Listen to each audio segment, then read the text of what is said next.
아나운서 임희정입니다. 반갑습니다. 네, 와콘 22 참 다양한 프로그램으로 지금 진행이 되고 있는데요. 아실지 모르겠지만 이곳 행사장 바로 옆에는 좀 전 오전에 또 다양한 청소년부, 일반부와 함께하는 본선 진출 대회 개막식이 열렸습니다. 바로 이어서 이곳에서 또 열린 토론을 함께 해주실 모든 분들과 또 지금부터 토론회를 시작을 해볼 텐데요. 오늘 개막식을 시작으로 해서 또 다양한 내용들이 이곳에서 발제자분들과 함께 그리고 패널분들과 함께 이야기가 오고 가는 좋은 또 토론의 장이 되지 않을까 생각을 합니다. 아시다시피 지금 전 세계에서 가장 주목을 받고 중요한 것 중에 하나가 보안성 문제가 아닐까 싶습니다. 산업정보 유출이나 개인정보 유출 문제도 심각하고요. 의료 시스템이 마비되는 등 다양한 사이버 공격으로 인해서 일반 국민부터 기업까지 여러 피해를 받고 있는데요. 아시겠지만 글로벌 기업인 구글이나 마이크로소프트, 그리고 페이스북 등 글로벌 IT 기업들이 버그 바운티 제도를 운영을 하고 있습니다. 기업의 서비스나 제품을 해킹을 해서 취약점을 찾은 해커에게 포상금을 주는 제도이기도 하죠.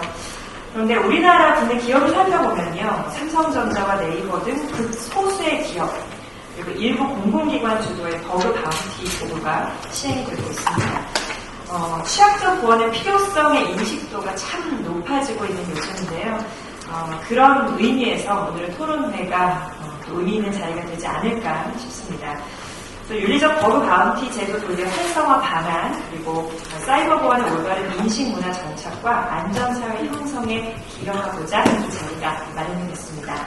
자, 본 행사를 위해서요, 많은 분들께서 힘써 주셨습니다. 조명희 국회의원실, 한국산업기술보호협회, 한국언론인협회가 공동 주최하고 과학기술정보통신부, 외교부, 개인정보보호위원회, 티오리한국, 한국투자증권, 동아일보, ITG, 아이온시큐리티, 룰마, 데이터 유니버스의 후원으로 개최가 됐습니다. 오늘 행사를 위해서 준비해주신 모든 분들께 진심으로 감사의 말씀을 전합니다. 자, 그럼 좌장, 발제, 토론자분들이 앞쪽 단상에 모두 앉아 계시는데요. 지금부터 토론회를 시작하겠습니다. 오늘 토론의 주제는 보안성 강화, 버그 바운티 제도에서 해법을 찾다입니다. 지금부터는요, 앞쪽에 보시는 좌장이신 서강대학교 임채원 교수님께 마이크를 넘기도록 하겠습니다. 네, 안녕하세요. 반갑습니다. 토론의 좌장을 맡은 서강대 임채원입니다. 오늘은 발제 하나가 있고 또 이어서 토론이 진행이 됩니다. 발제자와 토론자를 소개를 해드리겠습니다. 오늘 보안성 강화, 버그 바운티 제도에서 해법을 찾다라는 주제로 발표를 해주실 한국인터넷진흥원의 신대규 사이버 침해팀 본부장님 소개합니다. 큰 박수로 환영해 주십시오. 발제에 이어서 토론을 해주실 6분을 소개를 해드리겠습니다. 토론자 소개 순서는 이 자료집에 이 토론 자료가 나와 있습니다. 그래서 그 순서대로 해서 소개를 드리고 또 발제 뒤에 토론도 소개해드리는 순서대로 하겠습니다. 먼저 토스뱅크 법률팀의 전승재 변호사님 소개합니다.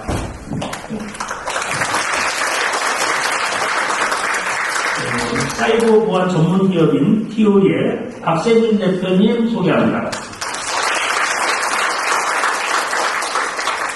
세 번째 패널로 안내배 시큐리티 대응센터의 김건우 센터장님 소개합니다. 네 번째는 해치랩스의 정보보안 전문가인 김승현 전문가님 소개합니다. 그리고 특이하게 이번 토론에는 학생 2명이 참여하고 있습니다. 카리스트 전산학부의 김지한 학생 소개합니다. 마지막으로 안양대학교 소프트웨어학과의 정준현 학생 소개합니다. 오늘 토론의 진행은 먼저 신대규 본부장님께서 발표를 해주시고 이어서 소개해드린 대로 6분의 토론자가 의견을 말씀해 주신 다음에 여러분들로부터도 질문이나 의견을 받겠습니다. 그리고 이 발제자나 토론자분들께서 마무리하는 걸로 진행을 하겠습니다. 먼저 신대규 본부장님 발표 부탁드립니다. 일단 제가 발표드릴 내용은 보안상황과 버그바운티 제도에서 해법을 찾다라는 주제를 다음이요. 일단 저희가 보통 보면 이제 취약점이라는 말들을 많이 하는데 취약점에 대해서 잠깐 소개를 해드리도록 하겠습니다. 그 뒷장에 보시면 제일 처음에 이제 나와 있는 할아버지가 호루라기를 불고 있죠. 이분이 존 드레이퍼라고 하시는 분인데요.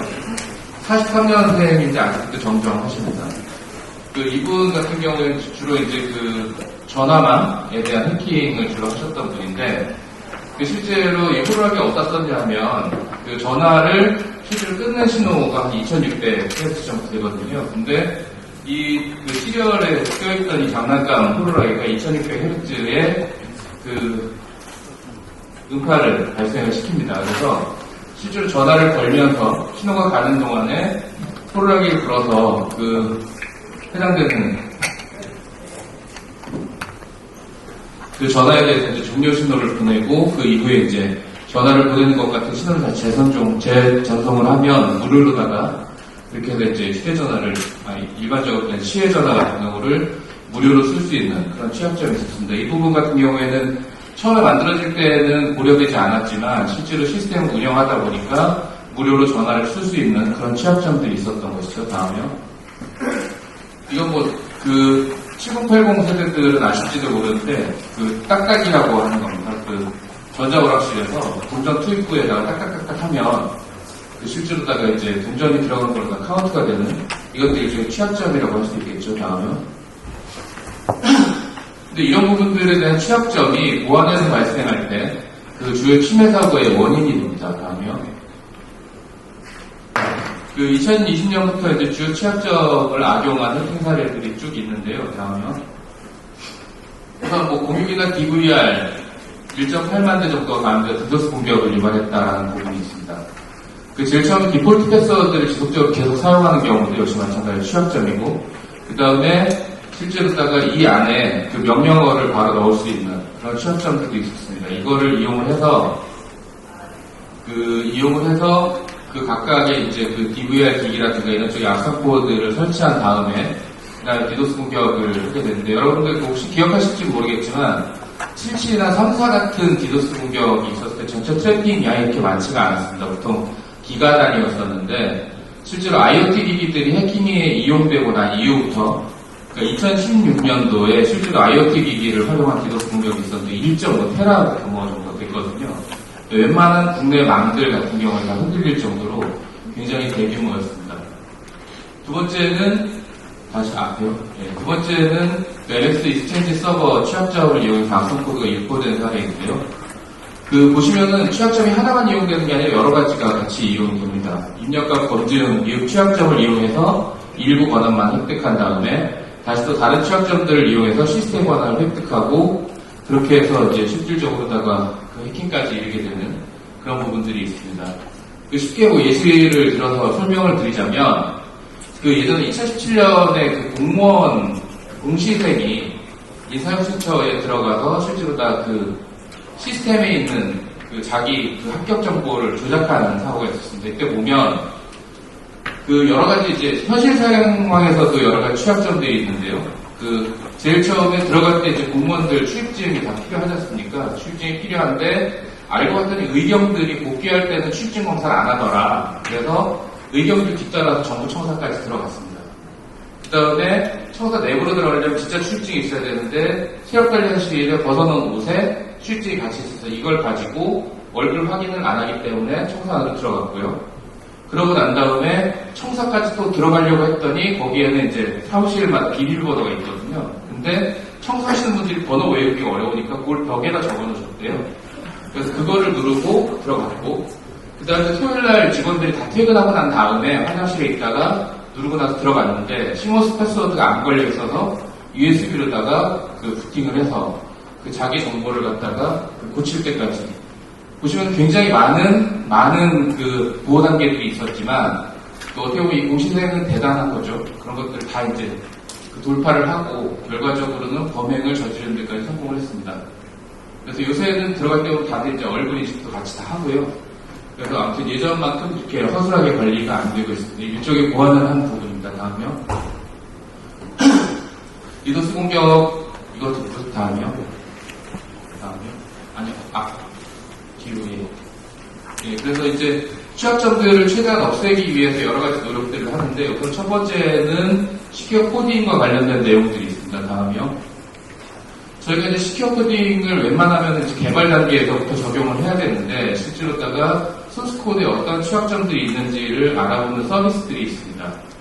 그 대부분 이제 자가격리 앱이 제일 처음에 나왔을 때, 그 외국 기자가 와서 이 부분에 대해서 취약점이 있다, 개인정보 유출 우려가 엄청 많다라고 해서 그 이야기를 했었는데, 그래서 문제가 됐었는데, 실제로 다 검사를,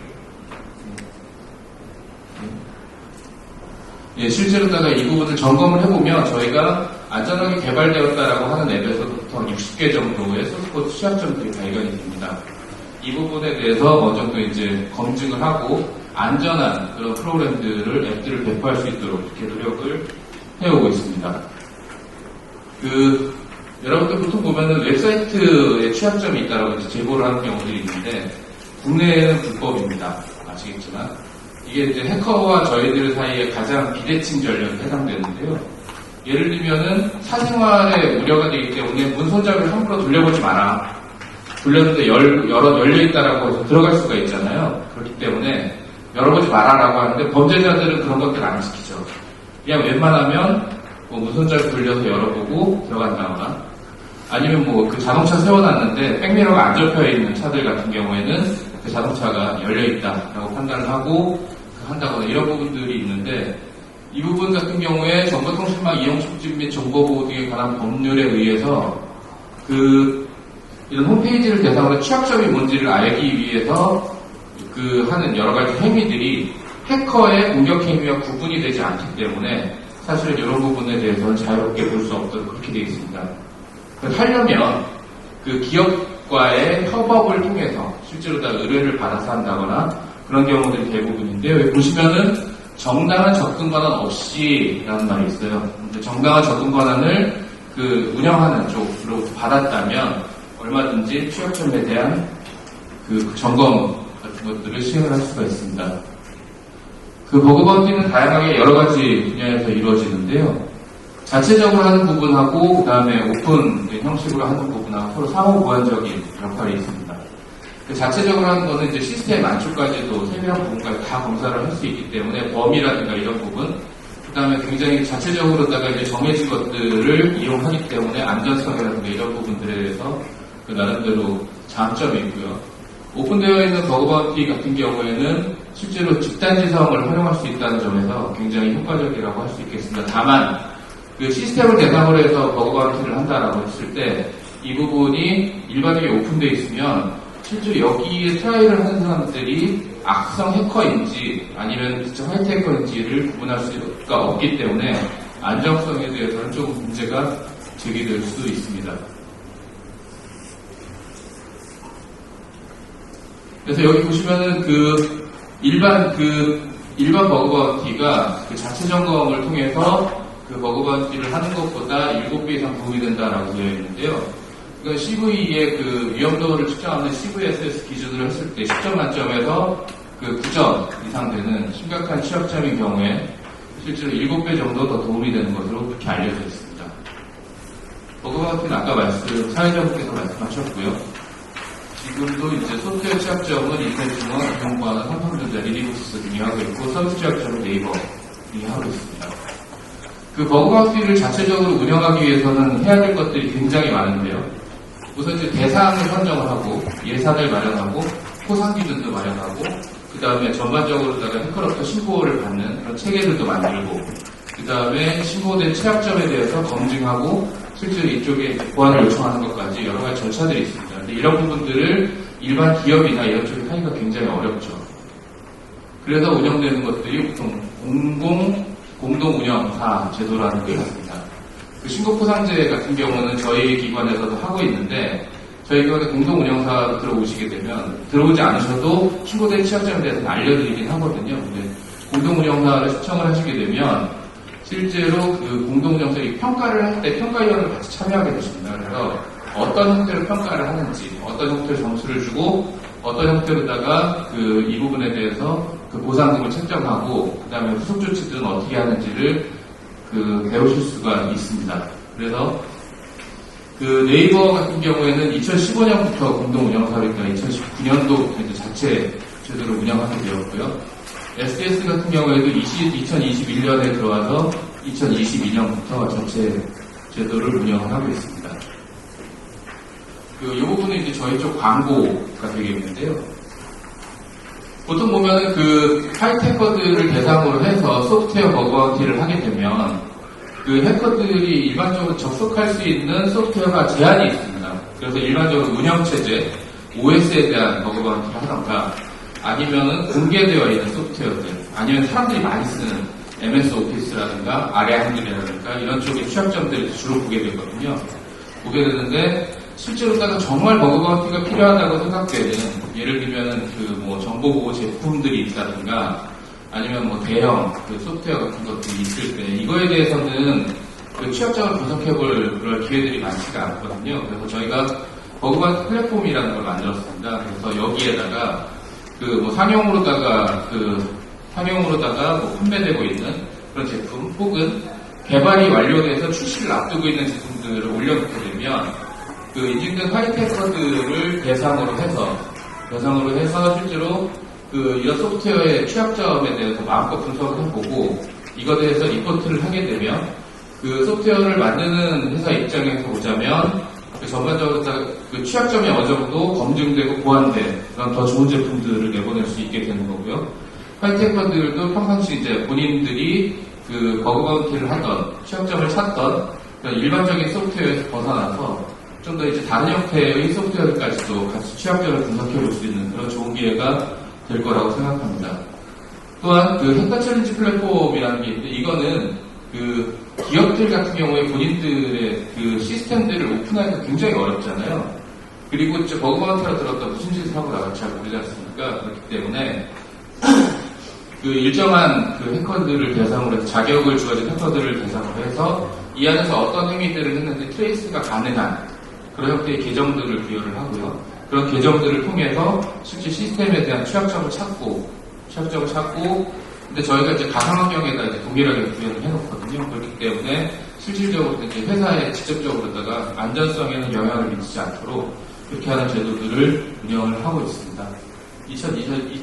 2022년부터 하고 있고요.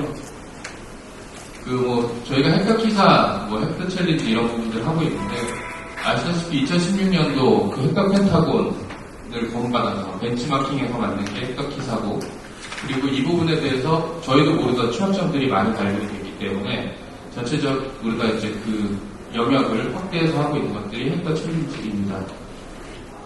나머지 민간 버그 바운티 관련된 플랫폼들이 있는데 이 부분은 지금 대표님들께서도 많이 오셨기 때문에 아마 이 부분에 별도로 다 설명을 드리지 않을까 싶습니다. 이상으로 발제를 마치도록 하겠습니다. 고맙습니다. 신본부장님 어려운 내용인데 아주 쉽게 잘 설명을 해주셨습니다. 저도 버그 바운티에 갖고 저도 이 분야를 잘 모르니까 무슨 내용인지 몰랐는데 이 보안 취약점을 완전히 없앨 수 없다. 그래서 이 집단성을 이용해서 이제 이 포상제도를 운영하는 게 버그 바운티인데 이 자체 점검보다 7배 효과가 있다는 모르겠습니다.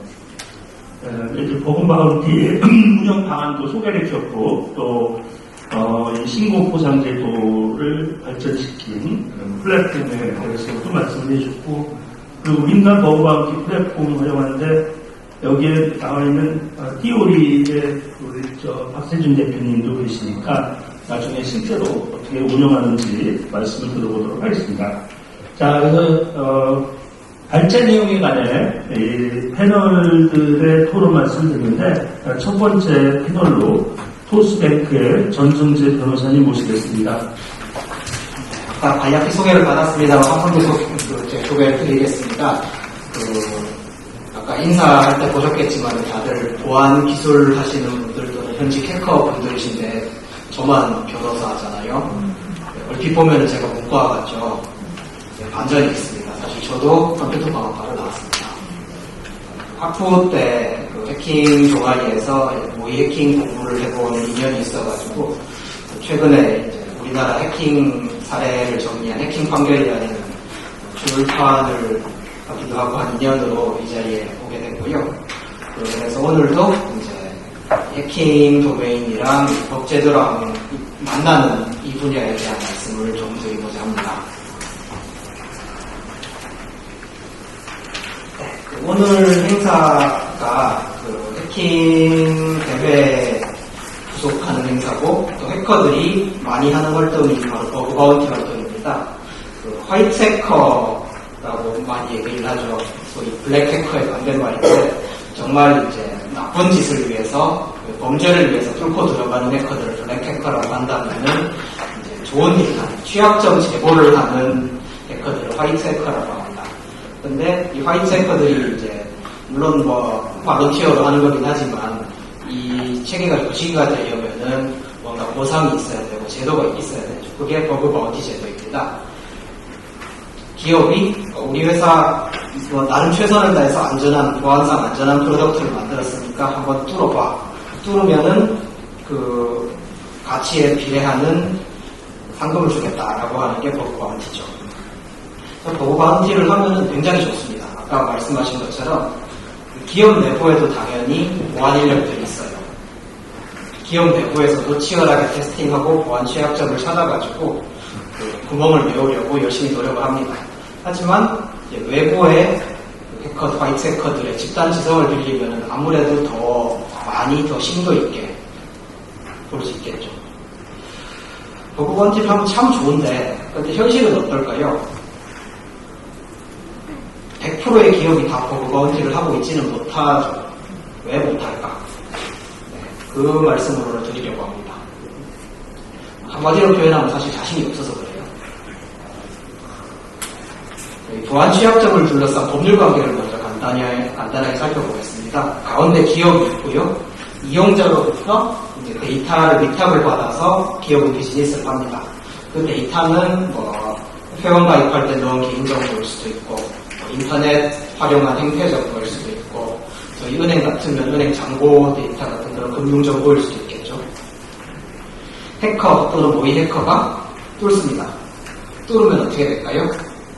화이트 해커가 제보를 하고 끝나면 다행인데 가끔 제보로 끝나지 않은 경우가 있겠죠. 악의적인 해킹이 있을 수도 있고 또는 해킹 중간에 장애가 발생을 할 수도 있습니다.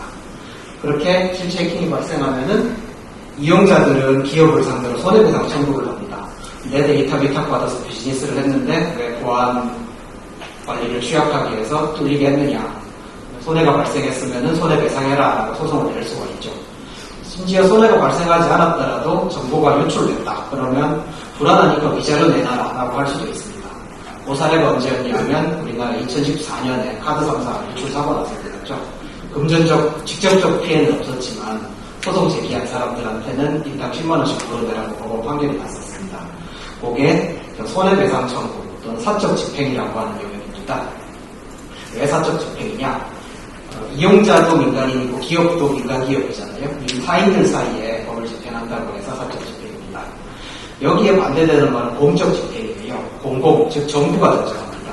정부가 개입을 해서 너네 기업이 뭔가 잘못을 해서 털렸으니까는 때리겠다, 처벌하겠다라고 하는 저런 구도 또 하나가 있어요. 기업 입장에서는 사실 그 해커한테 이제 들어와서 뚫고 취약점 제보하면은 화이트 해커 당신한테 보상금 주겠다는 사실 저쪽 법률관계만 해결하는 겁니다. 나머지 이용자와의 법률관계, 정부와의 법률관계, 저거를 둘 다 해결을 할 수가 있어야지 저 세 가지 법률관계를 다 해결할 자신이 있어야지만 비로소 버그 바운티를 실천을 할 수가 있는 겁니다. 저 법률관계 몇 번씩을 조금씩 자세히 보면은요, 기업과 해커 사이의 법률관계를 보겠습니다. 해킹 자체는 기본적으로 이제 위법 행위로 규정이 되어 있기는 합니다.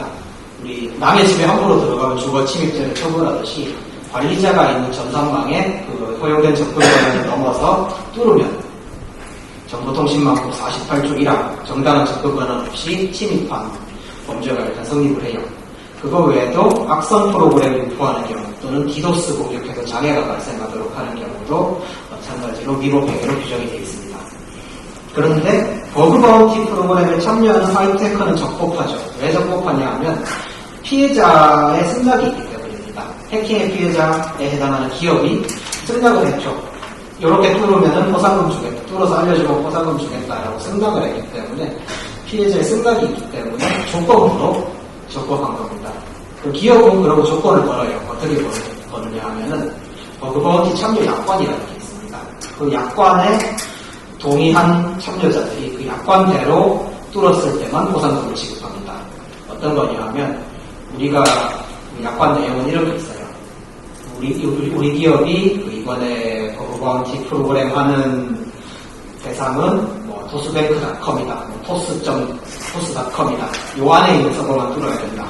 그리고 고객 정보를 실제로 털어가거나 고객의 잔고 정보를 보거나 해서 실제 고객한테 피해가 발생하면 안 된다. 서비스에 장애가 나면 안 된다. 서버 죽이면 안 된다. 그런 몇 가지 조건을 거칩니다.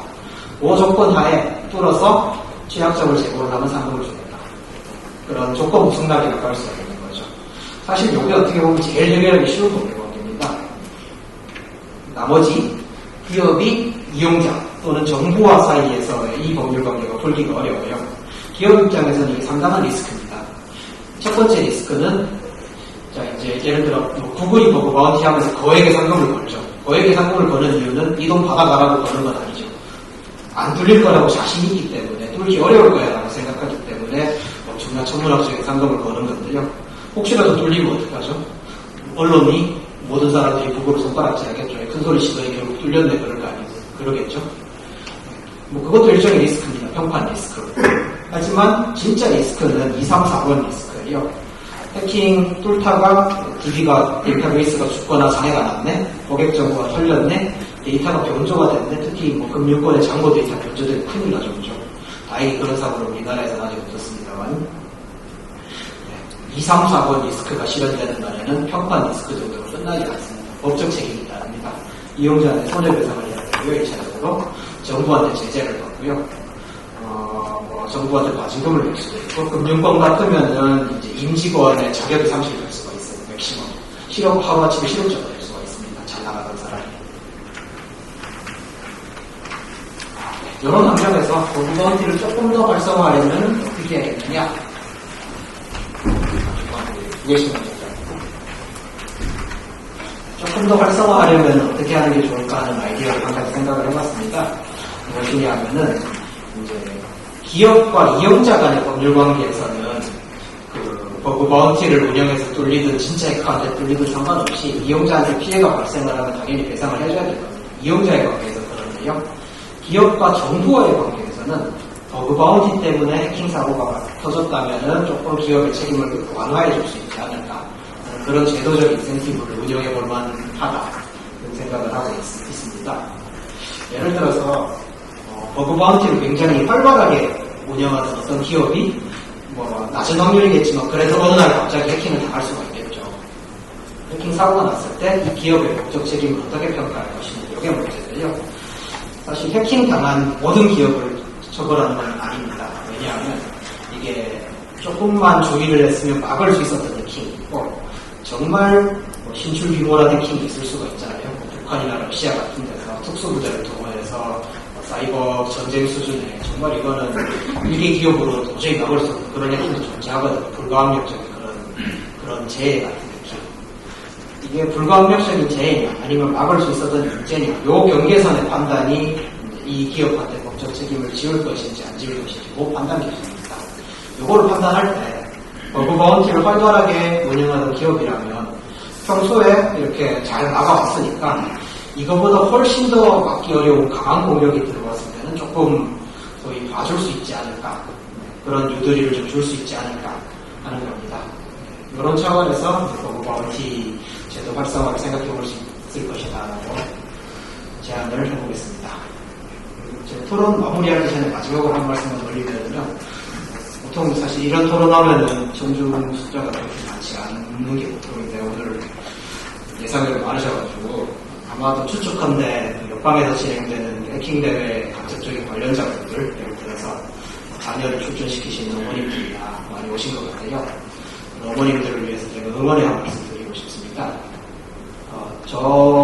제 개인적인 경험으로는 이제 학부 때 컴퓨터 공부도 해보고 IT 회사도 다녀보고 개발도 해보고 해킹도 해봤습니다. 그리고 로스쿨 가서 법공부도 해보고 지금은 변호사 일을 하고 있죠. 법공부보다 해킹 공부가 훨씬 어려웠어요. 훨씬. 정말 어려워서 포기하고 싶을 정도로 어려웠고 실제로 포기해서 전공을 바꾼 케이스인데요. 그래서 저는 이렇게 어려운 공부를 한 동안 1년 화이트 해커들이 굉장히 높은 대우를 받아야 나간다고 생각을 합니다. 그래서 옆방에서 지금 열심히 문제 풀고 있는 해커 후배들을 진심으로 응원을 하고요. 하다가 정말 어려워서 포기를 해서 저처럼 몇 킬로 세도 그렇게 인생이 나쁘지 않다는 말씀드리고 싶습니다. 고맙습니다. 개인적인 경험하고 또 법률적인 지식을 활용해서 버그 바운티와 관련되는 그런 법률적 관계나 리스크에 관한 설명을 해주셨습니다. 그리고 마지막으로 버그 바운티를 어떻게 잘 활성화할 수 있느냐 다만 말씀해 주셨습니다. 자, 두 번째로 TOD의 박세준 대표님께서 말씀을 해주시겠습니다. 박 대표님.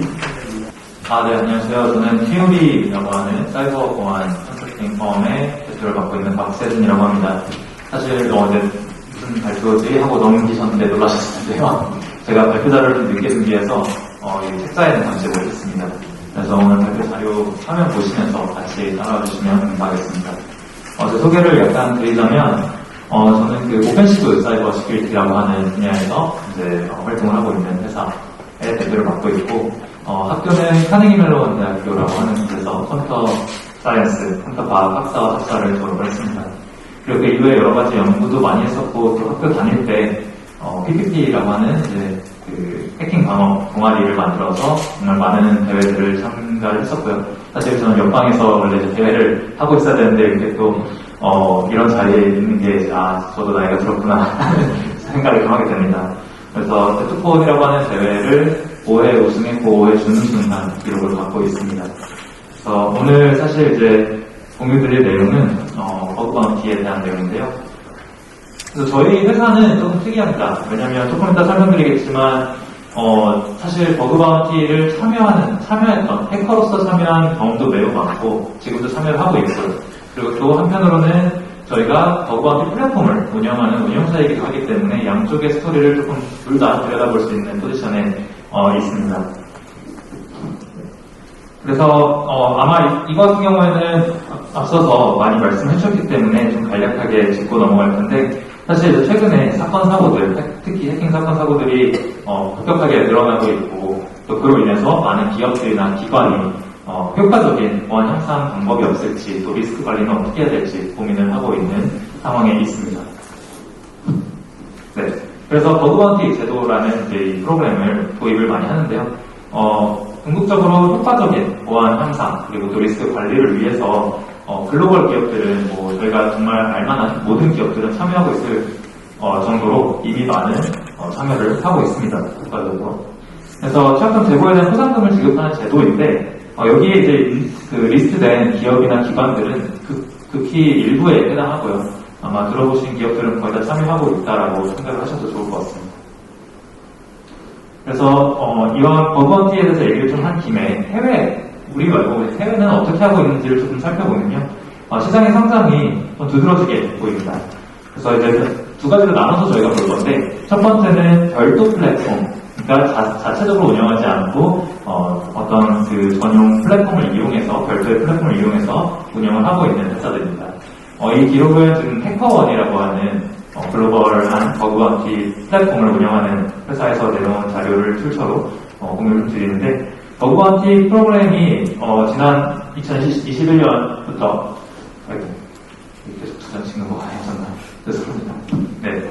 해커원의 자료인데 버그 바운티 프로그램이 34% 증가했다고 합니다.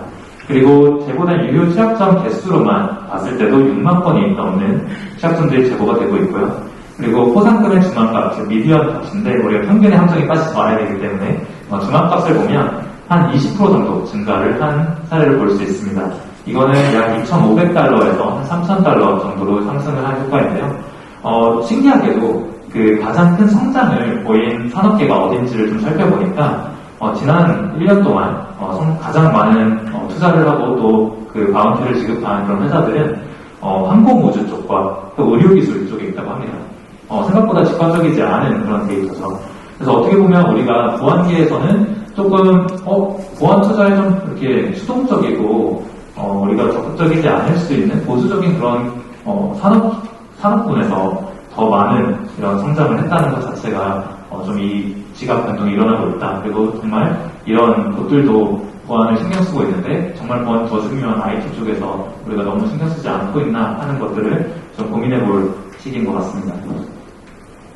네, 그래서 조금 전에는 저희가 어떤 플랫폼을 이용하는 것들을 봤어요. 이번에는 저희가 벤더가 자체적으로 자율적으로 운영하는 버그바운티 플랫폼을 프로그램을 살펴보도록 하겠습니다. 저 크게 두 회사를 소개를 할 건데요. 다들 잘 아시는 글로벌 기업인 구글과 마이크로소프트입니다. 구글 같은 경우에는 버그바운티를 꽤 오랫동안 운영을 해왔고 저희가 2021년 리포트만 보더라도 총 포상금이 한 115억 원, 요즘 원화가 달러가 많이 올라서 이렇게 됐는데 어쨌든 8.7 밀리언 달러를 지급을 했습니다. 그리고 총 이제까지 운영 기간 동안 다 합치면 한 3.7밀리언 정도, 아니 37밀리언 정도, 그래서 한 400억 이상의 포상금을 지급을 했었고요. 그리고 포상금을 받은 해커가 약 700명 정도 됩니다. 그래서 포상금 최고 금액만 보더라도 거의 한 2억 원에 가까운 한 건에 대한 내용입니다. 그래서 한 건에 2억 원씩 지급을 하기도 했고요. 그래프를 보시면 정말 최근 3년 동안 가파르게 이 지급된 내역들이 올라가는 것을 보실 수 있습니다. 그리고 마이크로소프트도 비슷한데요. 저희가 이제 2020년 7월부터 2021년 7월 기간 1년 동안 좀 살펴보면 총 포상금이 13.6밀리언, 즉 한 180억 원 정도의 포상금이 지급이 됐고요. 여기는 사실 포상금 받은 해커는 더 적습니다. 그러니까 개개인이 받아간 금액이 더 크다는 얘기겠죠. 그래서 포상금 최고 금액은 여기서는 약 2.6억 원. 정말 소리 나는 억대의 그런 포상금 지급들이 이루어지고 있습니다. 그래서 여기서 이제 지급하는 이제 포상금이 어느 취약점에서 나오느냐를 보면 아마 여러분들 다 사용하시는 브라우저, 크롬 브라우저 많이 쓰시죠? 그리고 저는 웨일 쓰는데 하실 수 있는데 웨일도 크롬 기반으로 만들어진 브라우저입니다. 그러다 보니까 이제 정말 수많은 전 세계의 인구가 사용하는 그런 브라우저 소프트웨어들 그리고 또 운영체제, 윈도우즈 다 쓰시고 오피스 쓰시죠. 그런 데서 나오는 취약점들은 정말 많은 사람들에게 피해를 줄 수 있고 또 영향을 줄 수 있기 때문에 정말 중요하게 생각하고 이런 포상금들을 좀 화끈하게 지급하는 경우가 있습니다. 그러면 저희가 여기서 이제 좀 궁금한 부분들이 있습니다. 해외에서는 이렇게 좀 화끈하게 크게 많이 웬만한 기업들이 다 참여하는데 왜 저희 사실 K 지금 별로 안 좋아하는데요. 왜 한국에서는 우리가 버그바운티가 좀 활성화가 우리 마음처럼 다들 물어보면 좋은 제도고 다들 해야 된다고는 얘기하지만 이렇게 활성화되지 않고 있을까에 대해서 조금 고민을 해보려고 합니다. 네, 그래서 맞는 슬라이드를 확인하고 그 버그바운티의 어려움들이 무엇인지 저희가 참여자 입장에서 그리고 또 운영사 입장에서 좀 고민을 해볼 수 있는데 아무래도 세 가지로 크게 나눠볼 수 있을 것 같습니다. 해외와 비교했을 때 우리가 세 가지의 차이점들이 있는데 크게 제도적 차이점, 그리고 문화적 차이점, 그리고 경제적 차이점이라고 좀 나눠봤습니다. 제도적 차이점은 아무래도 그 기사에서 워낙 훌륭하게 이런 버그바운티 제도들을 공공 쪽에서 리드를 해주고 계시지만 그러다 보니까 또 좋은 점도 있지만 또 단점도 분명히 존재하게 됩니다. 그래서 정보 의존적인 그런 버그바운티 제도를 하다 보니까 기업에서는 자체적으로 역량을 강화할 의지가 조금 약해지고 인센티브가 떨어지게 됩니다. 그래서 우리가 굳이 자체적으로 하지 않아도 우리가 굳이 자체적으로 더 솔선수범하지 않아도 정부에 의존해서 이런 프로그램에 그냥 들어가서 또는 정부에서 오는 기사에서 제보해주시는 그런 것만 또 진짜 좀 수동적으로 돼가는 거죠. 그리고 잘 설명해 주셨지만 정보통신망법 위반 가능성이 있어서 사실 이제 유능한 화이트 해커들이 참여하기를 조금 꺼려합니다. 근데 이제 물론 말씀하신 대로 기업 간의 어떤 상호 협의하에 진행한 것은 불법은 아니지만 아마 이제 해킹이나 그런 기술적인 것들을 많이 해보신 분들은 공감하시겠지만 이게 항상 정말 다양한 방법으로 해킹을 할 수 있고 또 위협들이 열려있을 수 있거든요. 근데 모든 그 관계관계 중간에 껴있는 서드파티라든지 그런 것들을 통해서 공격이 가능한 시나리오가 있을지언정 그런 것들을 실수로라도 의도가 무엇이었든 간에 건들게 되면 사실상 위법하게 되기 때문에 그런 부분들에 대한 우려가 있어서 굳이 그런 리스크를 감당하지 않고 그냥 해외 프로그램들을 참여하겠다 이런 해커들도 많아지고 있고요. 그리고 두 번째는 문화적 차이인데, 문화적 차이는 취약점을 제보했을 때 기업에 대한 공격이나 간섭 행위로 간주되는 사회적 분위기가 있습니다. 그래서 이런 사회적 분위기는 사실 이제 바로 아래도 나오듯이 좀 언론에서 보도를 하는 방식들이나 이런 뉘앙스가 되게 중요한데, 사실 취약점의 존재 사실이 우리가 어떤 약점, 치부를 드러내는 것처럼 이제 많이 소개가 되고 있습니다. 그러다 보니까, 그리고 이제 아무래도 좀 자극적인 제목들이나 자극적인 내용들을 뽑아내려다 보니까 우리가 이런 취약점이 발견이 되어서 고쳐졌다, 그래서 안전해졌다를 뭔가 강조하기보다는 이런 취약점이 있어서 이런 위협에 노출돼 있었다, 이거는 어떻게 구성할 거냐, 이런 쪽으로 포인트가 맞춰지다 보니까 기업 입장에서도 조금 더 소극적이 됩니다. 그래서 소위 말하는 긁어부스럼, 왜 우리가 굳이 이걸 해서 이런 위협에 노출시키냐. 근데 이제 저희가 항상 생각해야 되는 거는, 그럼 우리가 이런 취약점들이 있다는 거를 좀 적극적으로 찾아내고 고치지 않는다고 해서, 알려지지 않는다고 해서 우리가 정말로 취약하지 않은 것이냐, 안전한 것이냐를 생각했을 때는 아니거든요. 또 우리가 충치가 있지만 밖에서 봤을 때는 아무렇지 않지만 저희는 아프잖아요. 그리고 그게 결국에는 쌓아두게 되면 더 큰 문제로, 또 더 큰 경제적 비용으로 발생을 하기 때문에 그것들을 빠르게 찾아내고 또 솔선수범해서, 그리고 또 저희가 같이 할 수 있는 화이트 해커들과 함께 그런 것들을 안전하게 빠르게 만들어가는 것이 더 중요하다고 그런 인식 개선들이 좀 필요합니다. 그리고 세 번째는 경제적 차이인데요. 아무래도 해외 유사 플랫폼을 보면 그런 대비 현저히 낮은 포상금을 지급하고 있습니다. 그래서 제가 알기로는 지난 해에 저희가 한국에서 키사 통해서 또는 자체적인 버그바운티 통해서 전체 국내에서 버그바운티가 지급이 된 게 한 10억 미만으로 알고 있습니다. 그렇게 되는데 저희가 조금 전에 보셨듯이 한 기업에서 지급한 포상금이 100억 원이 넘습니다. 그렇기 때문에 정말 그런 큰 차이점들이 있고, 또 소극적으로 이제 기업들이 부담을 하거나 투자하는 그런 생각들이 있다 보니까 조금 더 해커 입장에서, 참여자 입장에서도 여기서 굳이 취약점을 똑같은 난이도라면 할 필요가 없어지게 되는 거죠. 그리고 또 한편으로는 그렇다고 우리가 그러면 국가에서 더 많이 주자 하기도 어려운 게, 아무래도 국민의 세금으로 지급이 되는 이런 포상금이다 보니까 제한적일 수밖에 없고, 또 그렇다고 민간 기업의 이런 취약점들을 고치기 위해서 국민의 세금을 쓰는 것이 맞는지, 이런 토론들이 항상 활발하게 이어지고 있습니다. 네, 그래서 그러면 우리가 이제 문제점들을 알았고 차이점들을 알았는데 어떻게 하면 우리가 조금 더 활성화를 할 수 있을까? 사실 이전에 말씀해 주셨던 내용들과 크게 다르지 않습니다. 국가와 기관, 그리고 기업, 그리고 화이트 해커들이 모두가 사실 참여를 적극적으로 해서 힘을 합쳐서 만들어야 되는 방법들인데요. 첫 번째는 기업이 버그바운티를 비용으로만 보는 것이 아니라 투자 또는 보험. 사실 우리 다 보험들 드시잖아요, 그렇죠? 근데 보험이 지금 내가 당장 뭔가 문제가 있어서라기보다는 나중에 내가 알 수 없는 위험, 리스크들을 해칭하기 위해서 하는 것이기 때문에 버그바운티도 비슷한 개념으로 받아들이는 인식 변화가 필요할 것 같고요. 그에 따라서 사실 언론이나 이런 곳에서도 이런 것을 장려해서 우리가 지금 당장 문제점들을 빨리 찾아내서 안전해지는 것에 조금 더 초점을 맞추는 것이 중요하겠습니다. 그리고 다음은 이제 실서비스 중인 제품, 시스템에 대한 점검이 아무래도 방금 말씀해 주셨던 대로 우려사항들이 많습니다. 장애가 일어나게 되면 피해로 이어지고 그럼 법적 조치로도 이어질 수 있기 때문에 정보통신망법에 대해서 이게 적절한 해석, 그러니까 말씀하신 대로 정말 의도가 어땠는지를 조금 우리가 분명하게 해서 위법하지 않다면, 의도적으로 불순하지 않았다면 조금 더 완화하는 그런 체계들이 좀 필요할 것 같고요. 그리고 가능하다면, 특히 웹 서비스 같은 경우는 저희가 최근에 모던 스택으로 개발을 하게 되면 아무래도 스테이지 서버, 테스트 서버 이런 식으로 개를 나누게 됩니다. 그래서 실제 운영 개에다가 우리가 해킹 시도를 하는 것이 아니라 기술적 방안을 도입해서 실서비스에는 영향을 가지 않는 선에서 우리가 특별한 환경을 조성해서 이런 것들을 조사할 수 있도록, 테스트할 수 있도록 환경을 조성하는 게 너무 중요할 것 같고요. 그리고 민간 버그바운티 활성화를 위해서 이제 기업 참여들을 유도를 해야 되는데, 그냥 하면 사실 다들 좀 멍멍거리고 경제적으로 부담도 있고 하다 보니까 우리가 정부 지원을 할 거라면 조금 바우처, 저희 코로나 때도 바우처 사업이 있었잖아요.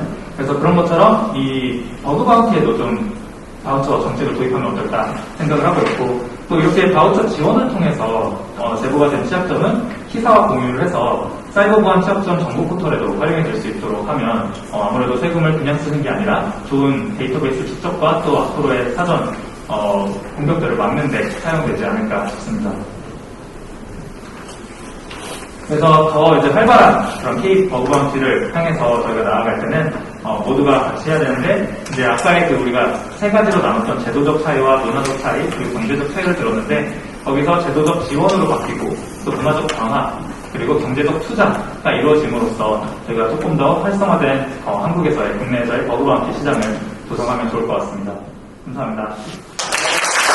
해커로서의 화려한 경력을 가지시고 또 버그 방지 플랫폼을 운영하는 경험을 바탕으로 해서 왜 우리나라에서는 버그 방지가 활성화되지 않는가, 해외의 버그 방지 시장은 아주 성장하고 있는데 우리나라에서 저조한 이유로 제도적 차이, 어떻게 보면 그 제도적인 경직성이라고 볼 수 있죠. 문화적인 편견, 또 경제적으로 이제 비용으로 본다는 그런 말씀을 해주시고, 활성화 방안을 위해서 제도적 지원, 문화적 변화, 경제적 투자가 필요하다고 말씀해 주셨습니다. 자, 세 번째로 안랩의 시큐리티 대응을 맡고 계시는 김건우 센터장님 토론 말씀 부탁드립니다. 안랩의 시큐리티 대응 센터장을 맡고 있는 김건우입니다. 저희는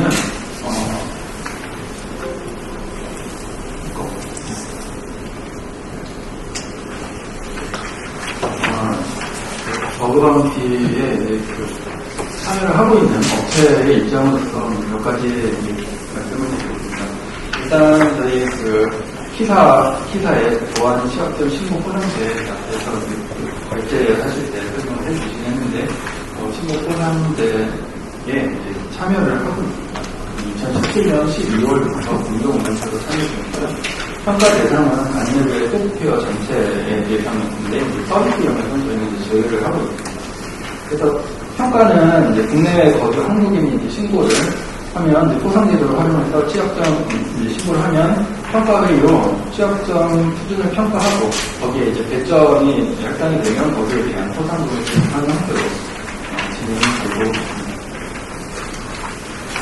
이 신고 포상제를 통해서 안내대 신고가 접수된 건수인데, 초반에 이제 저희가 2017년 12월부터 참여했다고 말씀드렸는데, 2018년 4분기에 처음 이제 신고가 거의 1년 만에 접수가 되기 시작하고, 초반에 이제 여러 건이 접수가 됐습니다. 건수가 생각보다 많지 않다고 보실 수도 있는데, 그보다는 이제 내용입니다. 저희가 자체적으로 이제 찾고 있는 그런 버그에 비해서 좀 저희가 생각하기 어려웠던 거나, 또 보안적으로 좀 이슈가 이제 중요한 것들이 많이 이제 신고가 됐고, 그런 것들을 보완하면서 저희가 이제 안정화를 하는데 굉장히 크게 도움이 됐습니다. 그 덕분에 이제 그 신고 건수는 좀 줄었고, 그런데 최근에 다시 또 증가하는 추세고, 요거는 이제 그래서 좀 이런 식으로 계속 잘 운영이 되고 있는 상황입니다. 다음에 소개를 드릴 거는 저희가 이제 공동 운영체를 참여하기 전에 2016년에 키사에서 취약점 보고를 발표했는데, 이때는 이제 저는 이제 개발팀장으로 있을 때 이제 이걸 받았고 내용을 좀 봤는데, 그 안내되어 있는 이제 안드로이드 쪽에 그 백신 제품에 대한 그 사례였고, 더 보고서 내용에는 이제 취약점에 대한 설명, 그리고 이제 어떻게 분석을 진행했는지 분석에 대한 내용과 그다음 실제로 재현할 수 있는 방법, 그리고 그 전에 전달된 파일에는 이제 POC를 할 수 있는 POC 파일과, 그리고 이로 인한 예상 위험과 그다음에 어떻게 조치하면 될지에 대한 제안까지 굉장히 상세하게 되어 있었던 사례였습니다. 이거를 받았을 때는 저희는 이제 처음에는 좀 당황도 되죠. 이제 저희한테 이렇게 취약점이 있다는 것과, 그리고 이제 내용을 이제 분석을 하면서 도대체 뭐가 문제인데 하고 이렇게 내용을 보면서, 그리고 어떻게 보시하고 이런 약간 좀 개발적인 관점에서 보다 보니 문득 든 생각이 도대체 어떻게 발견했지 이거를 막 이런 생각도 들더라고요. 그래서 역시 이제 약간 좀 저는 개발 쪽에 그 당시에는 좀 치우쳐 있기는 했는데, 개발하시는 분들이 이제 보지 못하는 영역에 이제 그 화이트페이퍼 분들의 역량이 또 따로 있구나, 이런 것들도 많이 이제 느끼게 됐고, 이제 크게 도움이 됐었던 그런 사례였어서 소개를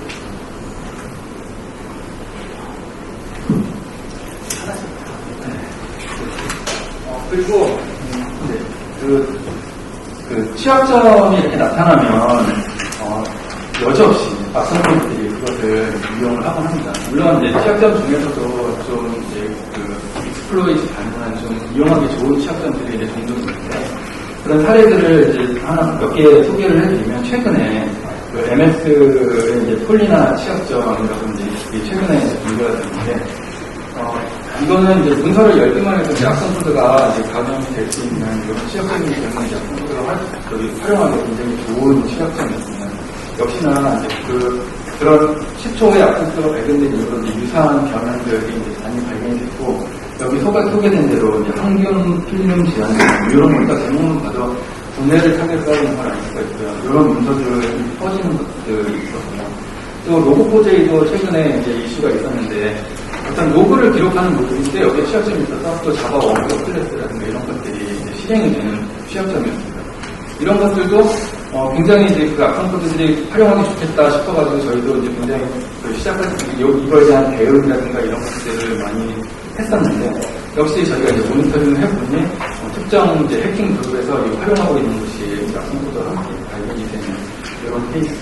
그리고 그 MS 익스체인지 서버도 아까 사례로 잠깐 소개해 주셨는데 이런 경우에도 코발트 스트라이크라는 이제 그런 취약점 점검이 있습니다. 근데 뭐 화이트해커, 블랙해커도 비슷하지만 이런 취약점 점검들도 악용되면 바로 이제 그 악성 코드와 같이 활용이 되는 걸로 볼 수가 있는데 이런 식으로 다양한 그 취약점들이 그 해킹과 또는 이제 악성 코드가 이렇게 그 활용이 되고 있는 것을 알 수가 있습니다. 지금 소개해드린 것들이 대부분 이제 그 좀 해외 유명 그 프로그램들, 그 회사들의 사례이기는 한데, 그러면 이제 국내 프로그램들은 이런 악성 코드에 활용이 잘 안 되는가 하면 그렇지는 않아요. 실제로 국내를 타겟으로 한 API 공격이나 또는 랜섬웨어 이런 것들이 지속적으로 계속 나타나고 있고, 그 중에서는 이제 국내 프로그램들의 이제 취약한 부분을 공격하는 이런 경우도 종종 나타나고 있습니다.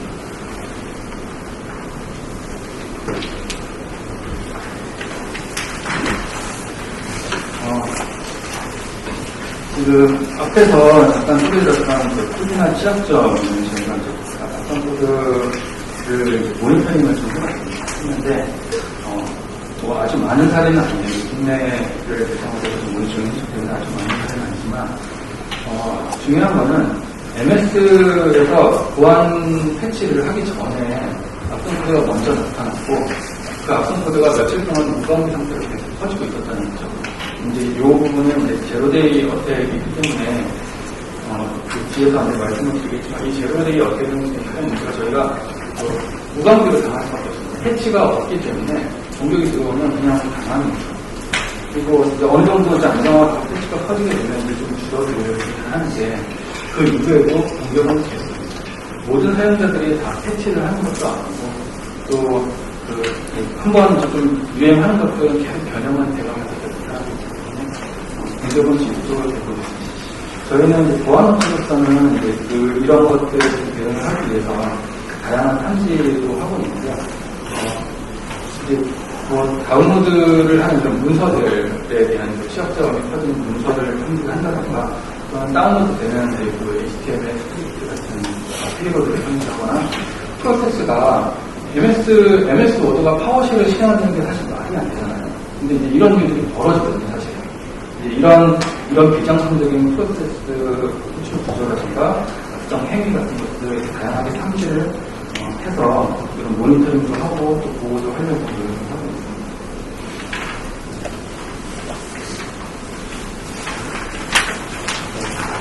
마지막으로 그래서 버그 방지의 되게 긍정적인 효과를 저희가 말씀을 드리면, 소프트웨어를 개발하는 데 있어서는 여러 가지 절차가 있고 프로세스가 있고 그 과정에서 이제 실제로 이제 개발을 하고 리뷰를 하고 또 검수를 하는 과정에서 여러 가지 버그들이 이제 발견이 되어야 하는데, 이런 정작 중요한 버그들이 발견이 되지 못하고 배포가 되는 그런 상황이 벌어지는데, 이런 것들을 버그 방어를 통해서 충분히 이제 발견할 수 있겠다라는 것이고요.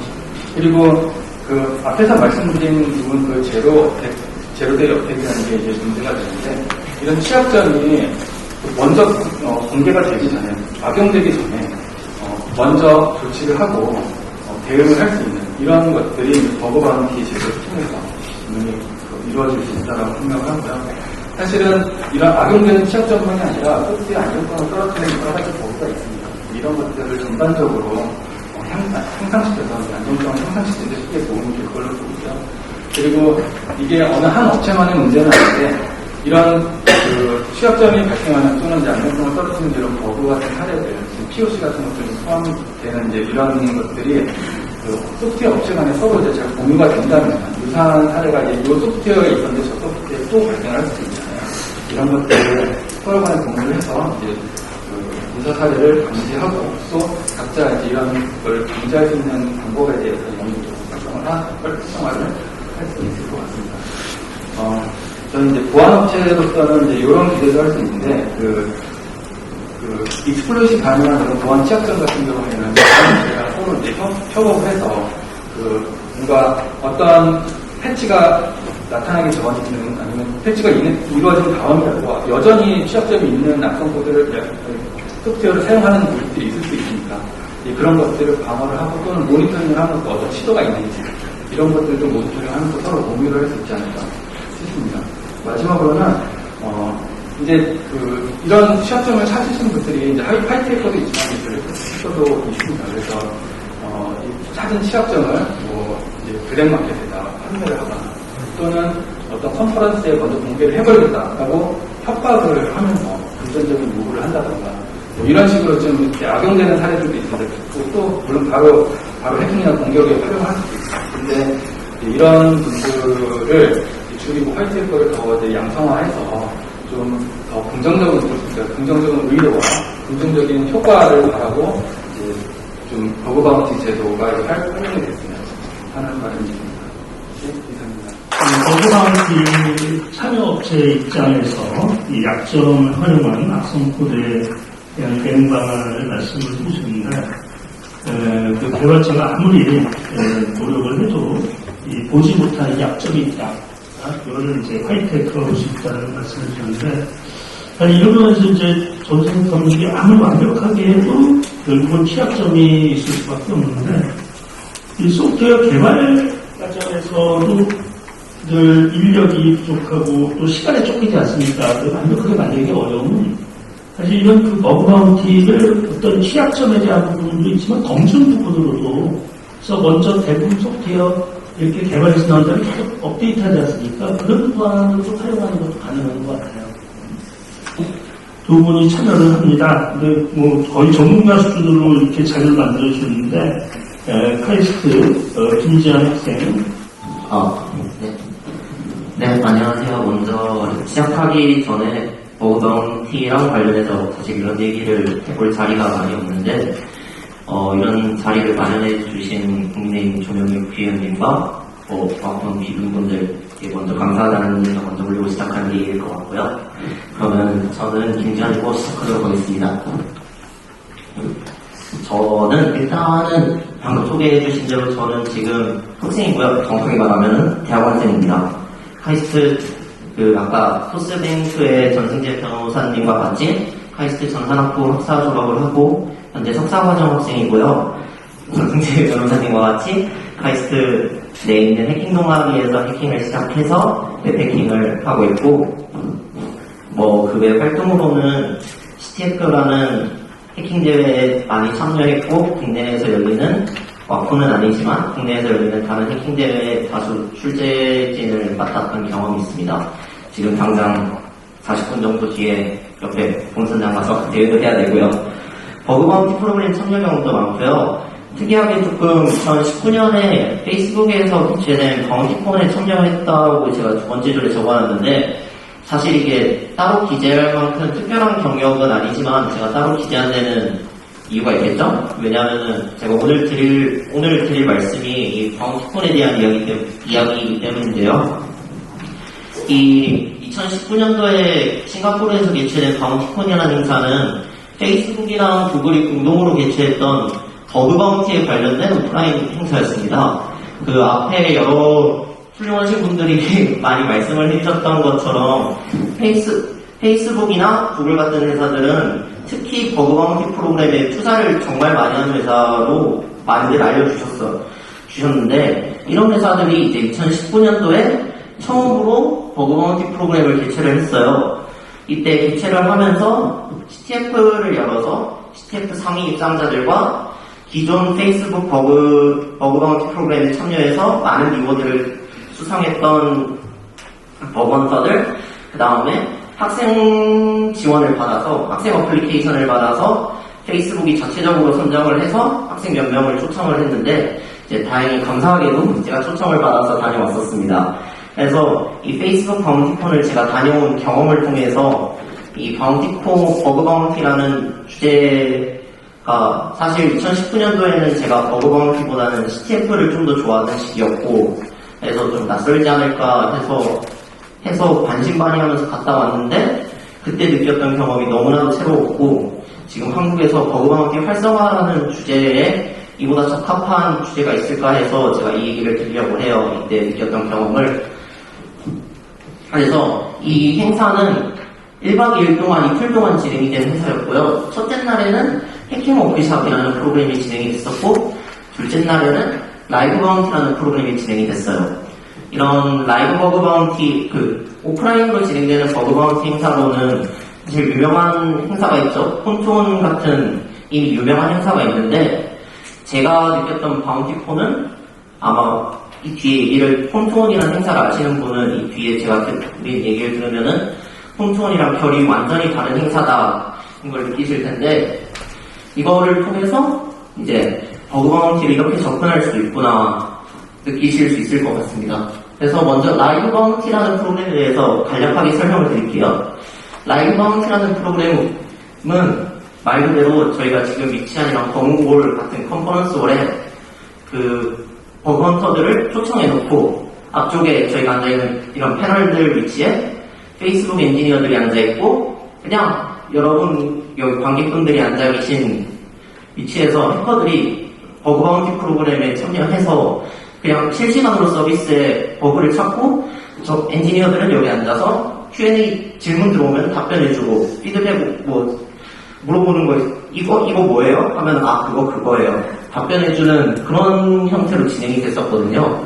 그러다 보니까 이런 라이브 바운티 프로그램에는 4가지 특징이 있었는데, 첫 번째로 버그 헌터들은 서비스 엔지니어와 직접 소통하면서 버그 헌팅을 진행을 할 수 있었고요.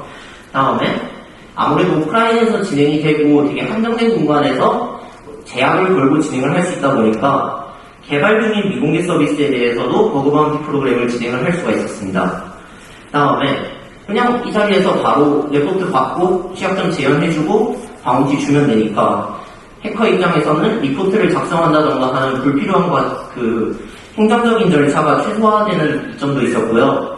다음에 페이스북에서는 이 라이브 바운티를 컴퍼티션, 경쟁 형식으로 누가 한정된 시간 안에서 버그를 더 많이 찾냐 형식으로 하면서 추가 보상까지 지급하는 등의 형식으로 그런 식으로 진행을 했습니다. 그러니까 우리가 알고 있는 CTF와 같은 해킹 대회 형식과 버그 바운티를 살짝 퓨전한 그런 느낌으로 진행을 했던 거죠. 이 네 가지 특징은 각자의 장점이 있었는데요.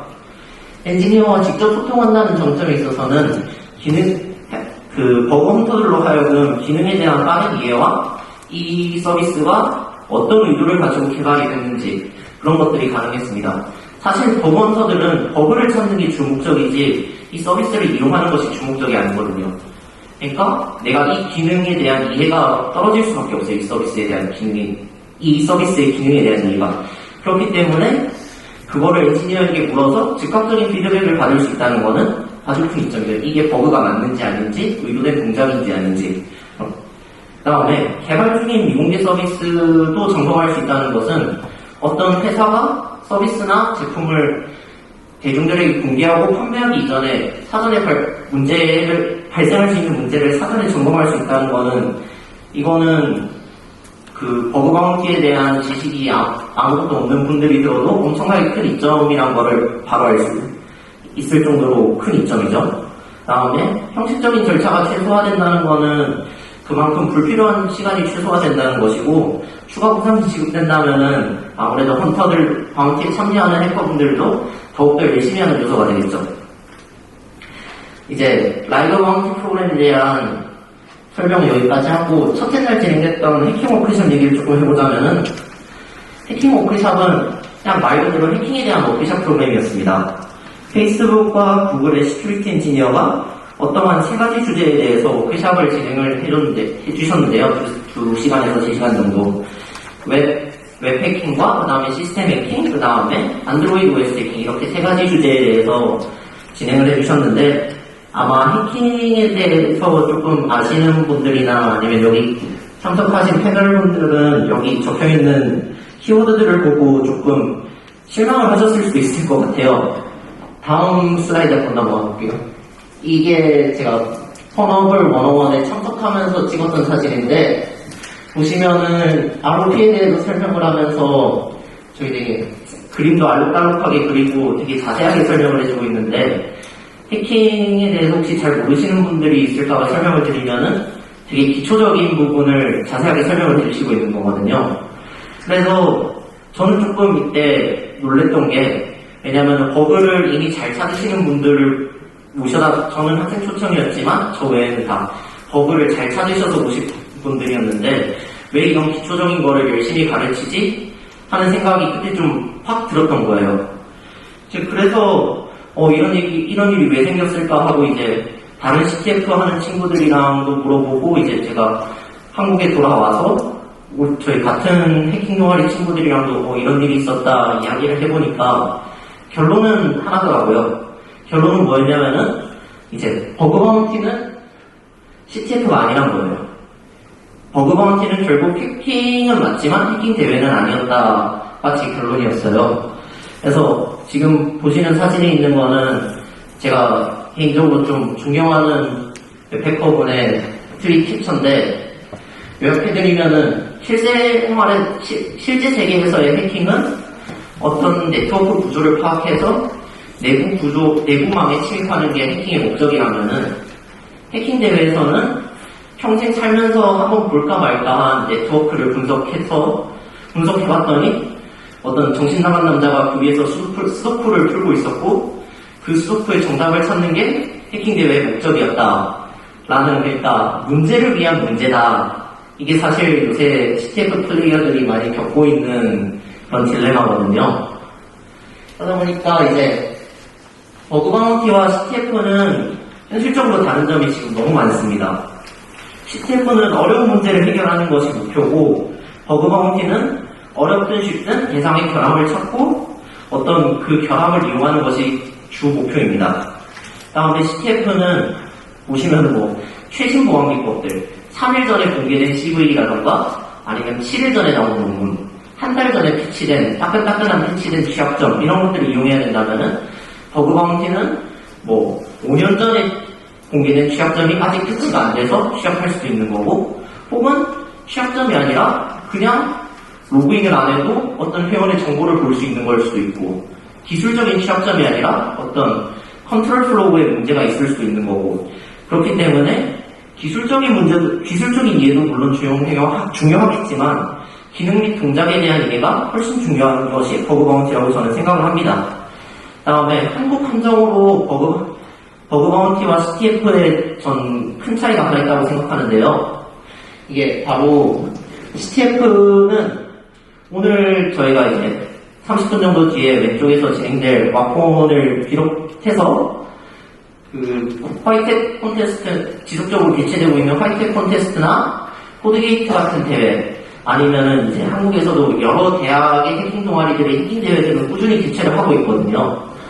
이런데 불구하고 버그 바운티는 이런 식으로 개최되는 행사가 없다는 거예요, 지금.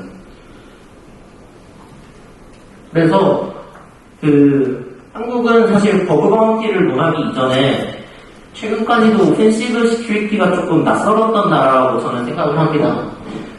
그래도 이제 다행히 최근에 앞서 발표해주신 박세준 대표님의 티오리라던가 되게 훌륭한 오펜시브 시큐리티 행사가 많이 생겨서 한국도 이제 그런 운명을 벗어나고 있다라고 생각을 해서 정말 다행이라고 생각합니다.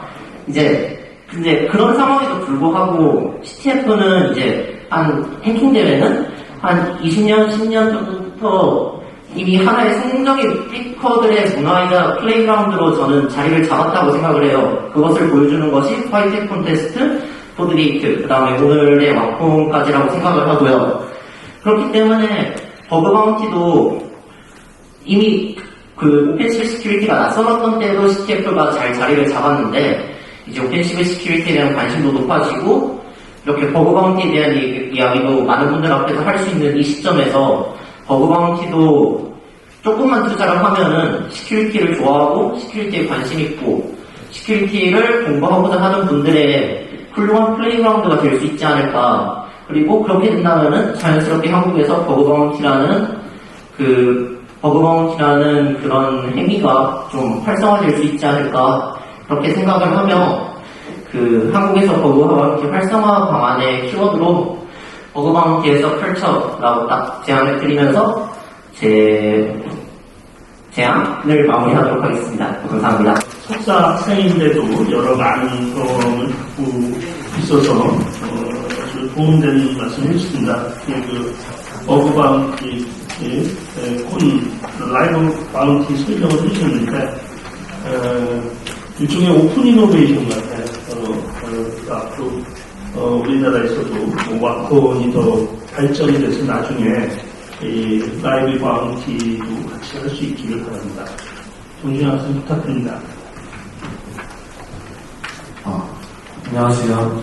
저는 보안성 강화를 위해 필요한 버그 바운티 제도의 개선 방향에 대해서 발표하게 된 스노우큰더스터라는 해킹팀의 팀장이자 안양대학교 2학년 소프트웨어학과에 재학 중인 안양대학교 소프트웨어학과에 재학 중인 2학년 정준영이라고 합니다.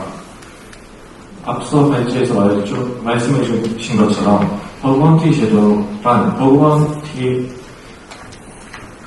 보안 취약점을 대응하기 위한 방안으로 기업의 제품과 서비스에서 발견된 취약점을 찾아서 제보한 사람에게 이에 대한 포상금을 지급해주는 제도를 말합니다. 저는 이러한 버그 바운티 제도에서 앞으로 개선해야 될 방향과 중소기업 및 개인기업이 보안성 강화를 위해서 해야 될 사항에 대해서 조금 말씀을 해드리도록 하겠습니다. 제일 먼저 버그 바운티 포상과 관련돼서 개선되어야 할 사항들에 대해서 말씀을 드릴까 합니다. 국내에서 운영하고 있는 버그 바운티 프로그램에 대해서 간단히 살펴보자면 매우 다양하지만 그중 대표적인 것들을 다뤄보자면 표가 잘 보이실지 모르겠는데 네이버와 삼성전자와 같은 기업은 자체 운영 버그 바운티라고 아까 박세준 대표님께서 설명을 해주신 것 같은데요. 이러한 기업을 빼고는 나머지 많은 기업들은 피사에서 운영하는 신고보상제 프로그램이나 최근에 국내에도 버그 바운티 플랫폼이 증가하는 추세로 변하고 있어서 이러한 버그 바운티 플랫폼을 이용하는 추세로 변하고 있는데요.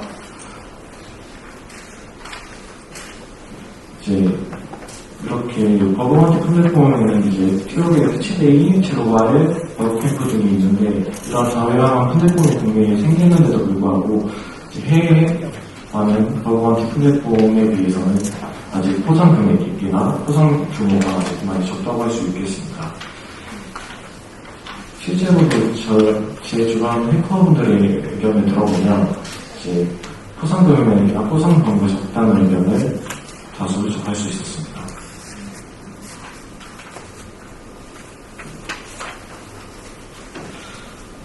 다음으로 넘어가서 이러한 버그 바운티 포상에 관한 내용에 대해서 버그 헌터, 즉 취약점을 찾는 사람들의 불만이 계속되면 일어날 수 있는 문제점에 대해서 간단히 이야기해 드리겠습니다.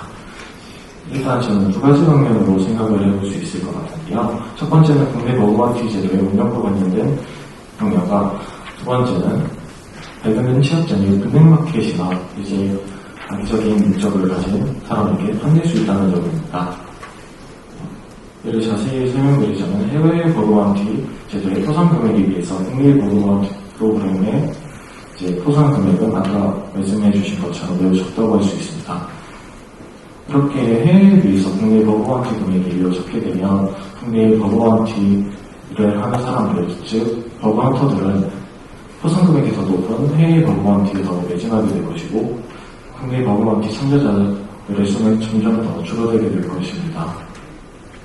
이렇게 버그먼티를 참여하는 사람들의 수가 줄어들게 되면 그만큼 버그를 찾게 되는 버그가 점점 더 줄어들 수밖에 없고 이렇게 되면 보안 위협이 점점 더 심각해질 가능성을 유지하고 있다고 생각할 수 있습니다. 그에 따라서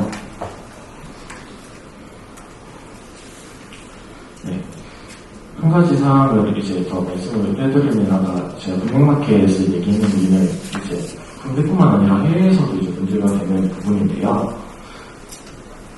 이제 물론 해당 사항은 이제 윤리적인 문제가 가장 크지만 저희가 이제 버그바운티 금액을 조금 더 높게 책정을 하거나 이제 해커들의 이제 버그바운티를 진행함에 있어서 해커들의 의견을 좀 수용하는 방안으로 이제 더욱 확대해 나가면 이 부분을 조금이나마 개선할 수 있지 않을까라는 생각을 한번 해봅니다. 네. 다음으로 기업 내부에서는 존재하는 비공개 소프트웨어나 즉 현재 운영 중의 서비스, 즉 24시간 가동 중인 서비스에 대한 보안 취약점 점검 문제에 대해서 말씀을 드리겠습니다. 아까 이야기한 것처럼 여기에는 많은 법률에 대한 문제가 따르는데요. 네, 밑에를 이제 잠깐 보면 정보통신망 이용 촉진 및 정보보호 등에 관한 법률 제71조, 제10호, 제43호, 48호 상황을 확인해보면 누구든지 정보통신망의 안정적 운영을 방해한 목적으로 대량의 신호 또는 데이터를 보내거나 부정한 명령을 처리하는 등의 방법으로 이제 장애가 발생하게 되면 안내된다는 내용이 명시되어 있습니다. 그렇기 때문에 일반적인 공개 버그바운티 방식으로는 해결하기 힘든 문제점이 많은데요. 이 경우에는 어떻게 해결할까 생각을 하다가 비공개 버그바운티라는 제도가 있다는 것을 알게 되었습니다. 이런 비공개 버그바운티는 특정 해커들만을 이제 선별하여서 그 해커들의 신상 정보 같은 것을 받아서 그 해커들만 이제 버그바운티를 좀 진행할 수 있도록 이제 비공개적으로 하는 방안입니다.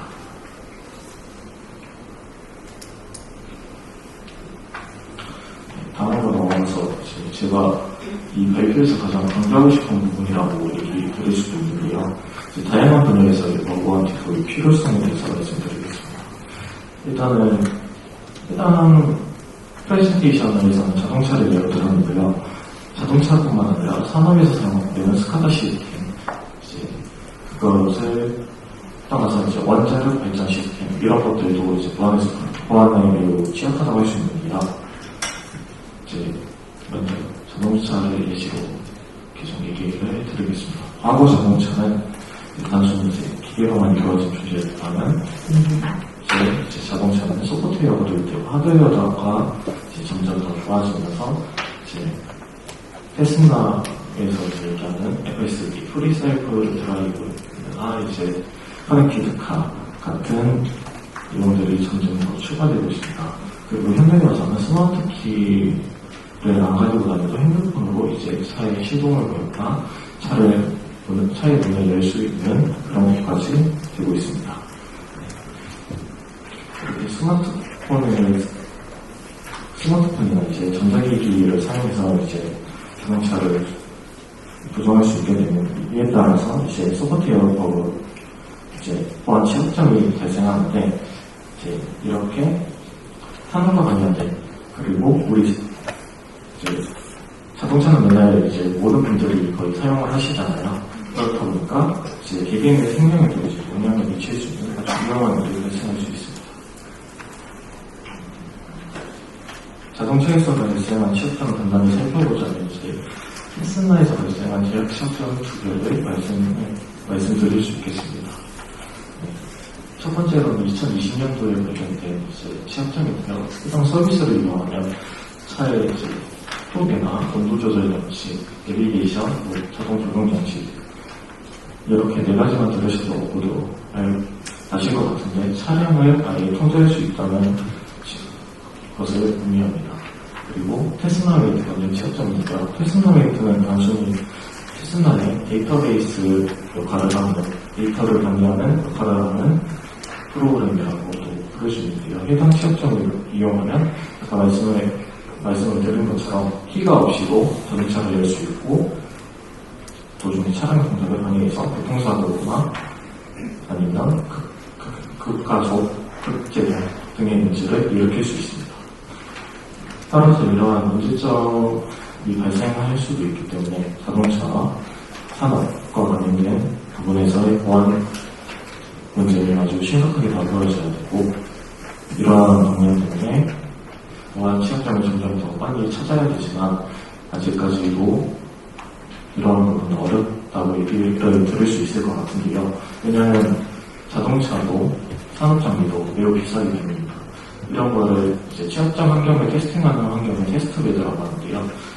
이제 산업 환경이나 자동차의 테스트베드를 구축하려면 적어도 5천만 원에서 3억 원의 돈이 든다고 하니 지금 정부에서도 진행은 하고 있겠지만 많이 진행을 하지는 못한다고 합니다.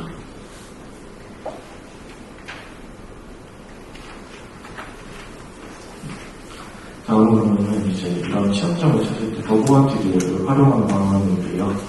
일반적인 버그바운티보다 버그바운티들을 더 활용을 하면 좋은 점은 이제 그러니까 스마트폰 옆에서 있는 대회를 보시면 아시겠지만 참여자들의 수가 매우 많은 것을 알 수 있습니다. 즉 대회라는 명분으로 사람들이 모이는 건데요. 이렇게 국내의 대표적인 버그바운티 대회는 아까 발제 때도 얘기하셨던 피사의 헥터 챌린지 그리고 파인더베이와 화이트 투게더라는 대회를 대표적으로 뽑을 수 있을 것 같습니다.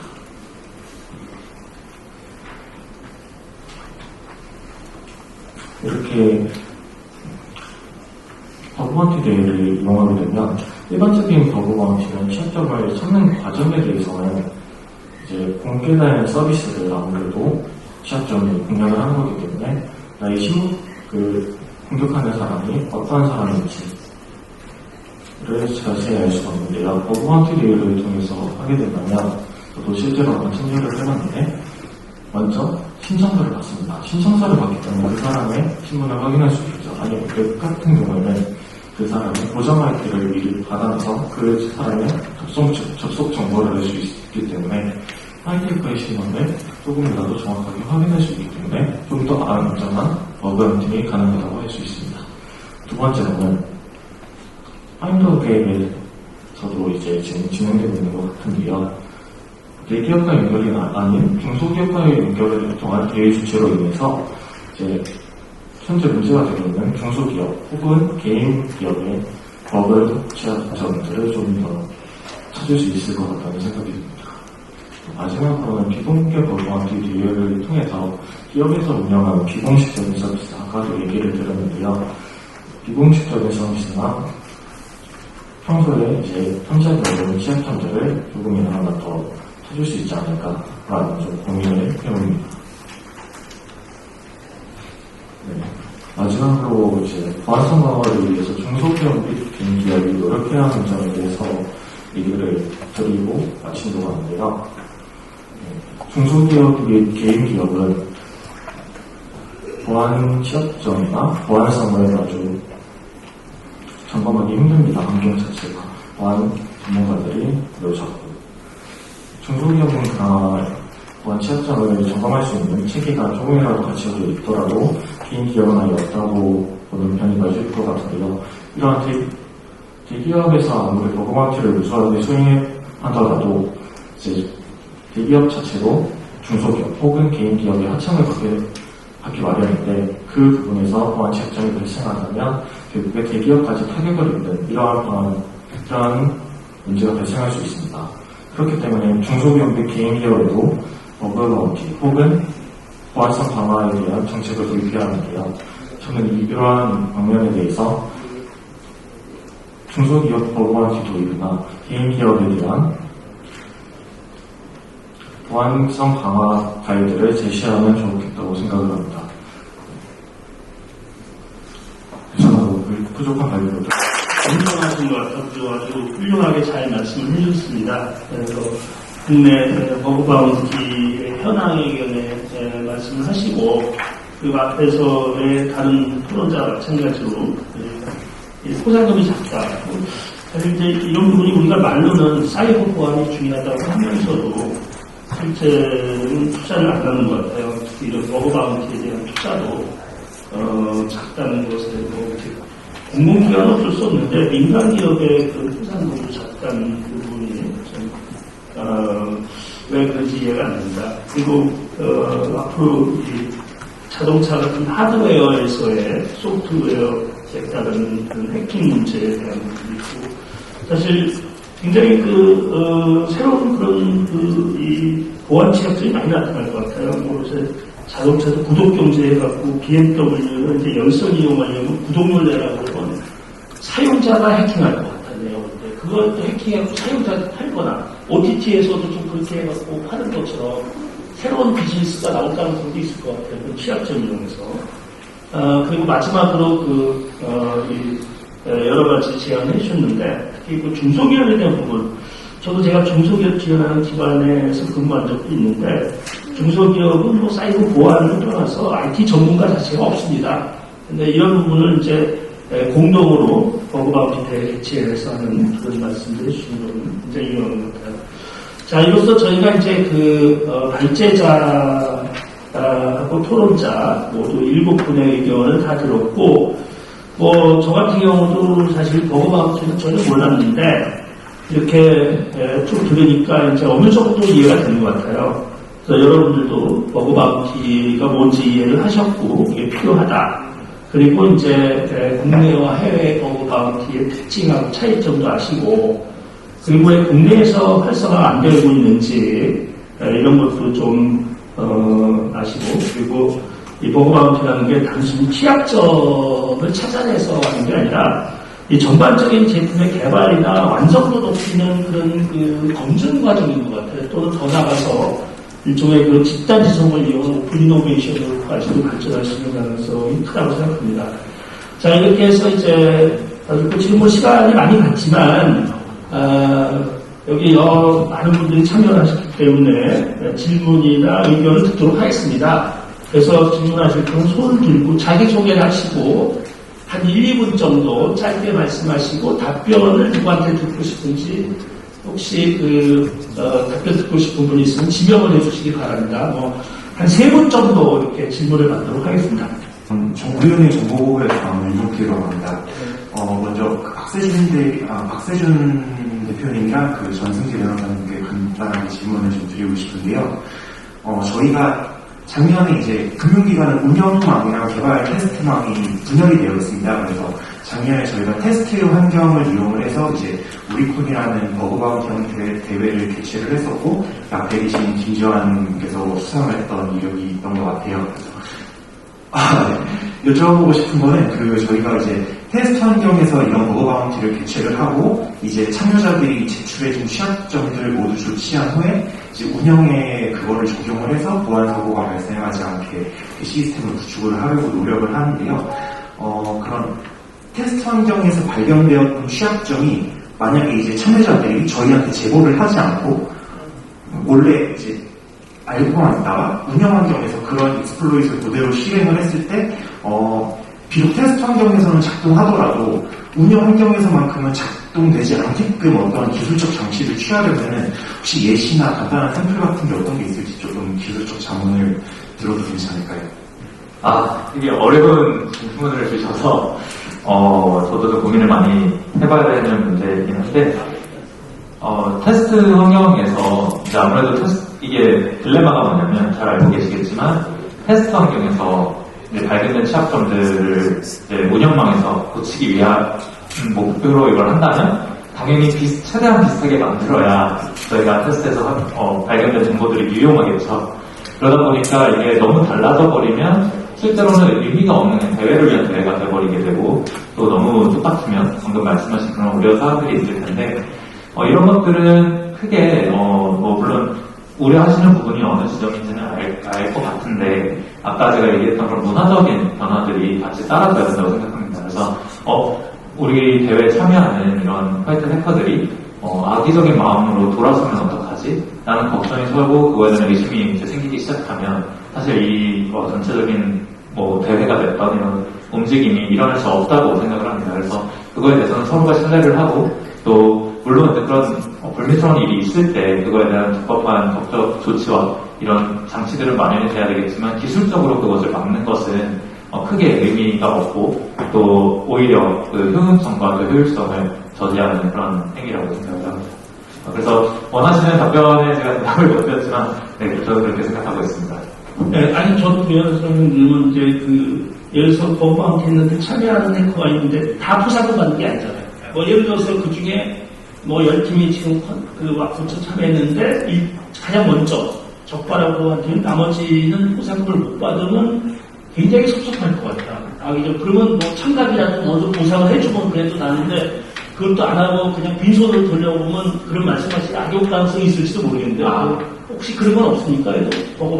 사실 말씀해 주시니까 또 생각난 게 또 중요한 포인트 중 하나가 결국에는 버그 바운티는 우리가 이제 지금 하는 해킹 대회와 조금 다르게 뭔가 1, 2, 3등을 정해서 뭔가 상품을 주는 형태가 아니라 문제를 누가 많이 풀었냐가 아니라 실제로 취약점이 나왔는지와 그 취약점의 실제 임팩트, 영향력이 얼마나 됐는지 이런 것들을 좀 심층적으로 분석을 해서 그거에 맞는 정당한 보상을 하는 것이 되게 중요하다고 생각합니다. 그래서 이제 다시 돌이켜보면 기술적으로 그런 것들을 막는 것보다는 문화적으로 또 경제적으로 확실히 이 화이트 해커가 이 취약할, 되게 어떻게 보면 큰 영향력을 끼칠 수 있는 그런 취약점을, 보안 취약점을 제거함으로써 얻는 그런 보상이 충분하다고 납득이 된다면 굳이 그런 리스크를 감당하면서 악의적으로 사용하지 않도록 그렇게 좀 장려를 할 수 있을 것 같습니다. 다만 근데 이제 좀 우리나라는 그 보상금이 작다고 그러잖아요. 그러면 생각해 내가 생각 10배 받아야 되는데 10분의 1이 안 돼. 우리나라 같은 더 받아야 될 것 같은데 보상금이 작으면 그것도 또 혹시 그런 자기가 기대한 거에 보상금이 작다는 반대로 그렇게 할 수도 있잖아요. 그럴 수 있겠지만 당연히 그렇다고 저희가 수억만금을 줄 수는 없으니까 좀 합당한 선에서 리스크, 사실 저희가 보험을 할 때도 비슷하다시피 결국에는 이런 리스크에 대해서 우리가 얼마 정도를 책정하는 게 합당한지, 그리고 그게 단순히 기업 입장에서뿐만이 아니라 이런 것들을 어떻게 보면 기술력을 가지고 입증하는 화이트 해커들의 입장에서도 한번 고려를 해서 책정을 하면 화이트 해커들도 이렇게 도둑들은 아니거든요. 그래서 저희가 생각했을 때 합당하고 또 안전하게 만드는 것들, 그리고 아까 말씀해 주셨듯이 인정하는 분위기, 그런 것들이 정말 사실 해커들에게는 더 중요합니다. 돈보다도. 물론 이제 요즘엔 돈도 중요해졌지만 그런 명예와 이런 것들을 잘 인정해주는 분위기, 또 구상시켜주는 그런 분위기들을 잘 만들어 가시는 것 같습니다. 질문하니까 제가 더 하겠는데 포상금이 작다, 적다의 기준이 뭡니까? 말씀드리는 거는 사실 포상금을 필터를 못 정하잖아요. 왜냐하면 취약점이 뭔지 모르니까. 피해도 모르면서 제 생각에는 취약점을 찾았을 때 피해가 있으면 피해가 예를 들어서 10억이다. 그 피해 금액의 한 20% 보상한다. 2억이다. 그래서 약간의 많다 적다가 좀 절대적인 금액은 아니고 피해 그런 포뮬라가 있는지가 또 궁금해요. 사실 분야별로, 산업군별로, 또 기업의 크기별로 또 그런 것들이 좀 다르다 보니까요. 딱히 이제 공식이 있는 것은 아닌 것 같습니다. 하지만 말씀하신 대로 피해 금액과 실제 또 사용자의 영향력 이런 것들을 산정해서 또 기업 입장에서도 버그 방지를 하기 위해서 또 너무 많은 예산을 사용할 수는 없기 때문에 결과적으로 우리가 어디까지 좀 더 투자 예약이 있는지 그런 것들을 하는데 투자의 금액이 조금씩 더 늘어나야겠죠. 그래서 저희가 이 위협이 우리가 생각해보면 정말 고객의 정보를 안전하게 만들어야 되고 또 금융적으로 이런 것들이 탈취되지 않게 하기 위해서 이런 것들을 하는 거기 때문에 그거에 대해서는 조금 더 잘 쳐주시면 좋을 것 같습니다. 네, 수고하셨습니다. 감사합니다. 네, 저도 이어서 답변 드리겠습니다. 우리은행 법무팀에서도 저랑 비슷한 답변을 하셨을 것 같기는 한데요, 제 추측으로는. 일단 테스트 환경이라는 것이 프로그램은 운영망이랑 똑같으면서 다만 실제 고객 데이터가 들어가지 않고 뭔가 더미 데이터가 들어가는 그런 환경이 맞죠, 그죠? 이제 개발할 때도 그런 테스트 환경을 많이 사용하는데 그런 환경을 오픈해서 바운티를 하는 이유는 이제 실제 고객의 계좌 금액이 변조되면 안 되니까 일종의 안전장치를 더 둔 거라고 할 수는 있겠습니다. 다만 프로그램이 똑같기 때문에 여기 참여한 화이트 해커분이 혹시라도 다른 마음을 품고 여기서 알아간 취약점을 제보를 안 하고 상금보다 더한 소위 블랙한 이득을 취할 일반의 가능성은 사실 있죠. 근데 그런 리스크는 어떻게 보면 기업의 그냥 내재적인 리스크일 것 같아요. 무슨 얘기냐면은 버그 바운티라는 행사를 하지 않아도 해킹은 있을 수가 있는 것이고요. 또 퇴직자 또는 외주 직원이 다른 마음 먹고 프로그램을 아는 사람이 그런 공격을 할 수도 있는 것이고요. 버그 바운티라는 게 어떻게 보면 한번 뚫을 테면 뚫을 수 있으면 뚫어봐라라는 분위기를 마련해 주는 것 뿐이지 그 참가하는 사람들한테 어떻게 하고 뚫을 수 있다는 기술적인 팁을 주진 않잖아요. 물론 조금씩 주는 행사도 있겠지만 대체로 안 주는 걸로 알고 있는데요.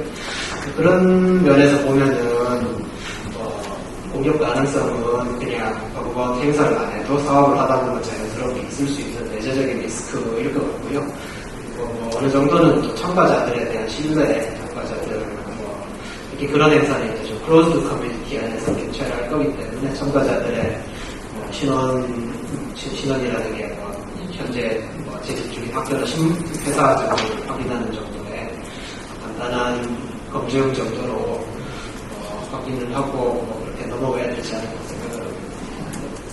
예, 간단하게 말씀드리겠습니다. 일단 버그 바운티 쪽과 관련돼서 일단은 그 한국 정부 쪽에서 지급하는 비용이나 이런 부분들이 사실은 크게 만족스럽지는 않을 것 같은데 사실 이 부분 같은 경우에는 국회나 이런 쪽에서 사실 많이 공격을 받았던 부분입니다. 그 비용이 작아서 문제가 아니고 왜 기업이 스스로 패치를 만들고 취약점을 찾고 해야 되는 활동을 해야 되는데 그거를 정부기관이 대신 나서서 기업 대신에 돈을 주고 취약점들을 확인을 하는가 이런 부분들에 대한 공격이었거든요. 그래서 사실 이번에 이제 법제화가 되면서 이제 그 포상금을 지급할 수 있다라는 게 나오기 전까지는 사실은 이런 예산 확보하는 것도 사실 굉장히 이제 큰 문제였었고요. 그 이제 전반적인 비용의 규모라든가 이런 부분들은 사실은 구글이나 MS에 비하면 그 국내에서 이제 포상금을 지급하는 기업들의 전체 전반적인 규모라든가 이런 부분에서 이렇게 차이가 있는 부분들도 있고 SDS나 네이버 같은 경우에는 웨이 브라우저 같은 경우에 7,500만 원까지도 이제 그 포상금을 지급할 수 있다라고 좀 알고 있거든요. 저희들이 이제 계속 해야 될 노력은 사실 이제 추가적으로다가 전반적인 예산을 확보하는 노력도 이제 계속돼야 되겠지만 공동운영사에 대한 부분도 굉장히 중요합니다. 공동운영사가 많이 참여해서 공동운영사 스스로 지급하는 비용이 전체적으로 커지게 되면 그 전반적으로 다 저희들이 지급할 수 있는 포상금의 규모가 전반적으로 계속 커지는 그런 효과들을 나타낼 수 있거든요. 그냥 그런 형태로라도 적극적으로 이제 노력을 하도록 그렇게 하겠습니다. 네, 고맙습니다. 오늘 토론회를 계기로 해서 우리나라의 버그 바운티가 활성화하고 많이 활용될 수 있는 계기가 되길 바랍니다. 발제하시고 토론해 주시고 참여해 주신 모든 분께 감사드립니다. 고맙습니다.